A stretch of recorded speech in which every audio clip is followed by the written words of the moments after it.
Oknum Ormas Gripjaya, kita telah menetapkan satu orang tersangka, yaitu berinisial R, yang mana yang bersangkutan selaku Ketua DPD Ormas Gripjaya wilayah Kalimantan Tengah. Ketua Gripjaya Kalteng jadi tersangka usai segel pabrik, terancam 5 tahun penjara.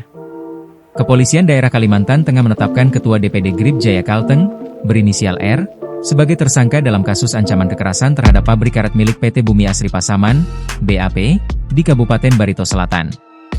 Penetapan tersangka ini disampaikan langsung oleh Direskrimum Polda Kalteng Kombes Nuredi Irwansyah Putra dalam konferensi pers di Mapolda Kalteng, Kamis, 22 Mei 2025. Kami telah menetapkan satu orang tersangka, yakni pria berinisial R yang merupakan Ketua DPD Gripjaya Kalteng, ujar Nuredi.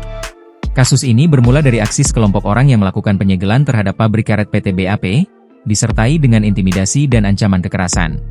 Yang mana yang bersangkutan selaku Ketua DPD Ormas Gripjaya wilayah Kalimantan Tengah. Dan selanjutnya proses masih kita kembangkan dan tidak menutup kemungkinan pelaku-pelaku lainnya akan juga ditetapkan statusnya menjadi tersangka. Dikarenakan perbuatan tersebut tidak dilakukan satu orang saja, tapi bersama-sama dengan pelaku lainnya. Dan tersangkaannya apa? Tersangkaannya adalah pasal 335 dan pasal 167 KUH Pidana. Tentang apa coba? Tentang apa? Tentang ancaman kekerasan memaksa masuk ke dalam wilayah milik orang lain. Aksi tersebut terekam video dan tersebar luas di media sosial.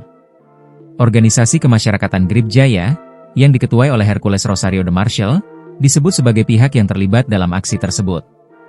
Penyidik menyatakan bahwa tidak menutup kemungkinan akan ada tersangka tambahan karena perbuatan dilakukan secara kolektif. Penyidik masih melakukan pendalaman. Tidak menutup kemungkinan ada pelaku lainnya, tegas Nuredi. Dalam perkara ini, R dijerat dengan pasal 335 ayat 1 KUHP dan pasal 167 KUHP tentang ancaman kekerasan dan masuk pekarangan tanpa izin.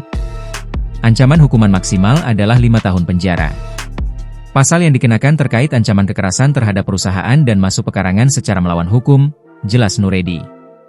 Saat ini, R telah ditahan dan sedang menjalani proses penyidikan sebelum berkas perkara dilimpahkan ke kejaksaan. Berkas akan dikirim ke kejaksaan untuk kemudian disidangkan di pengadilan, pungkas Nuredi. Download Tribun X sekarang, menghadirkan lokal menjadi Indonesia.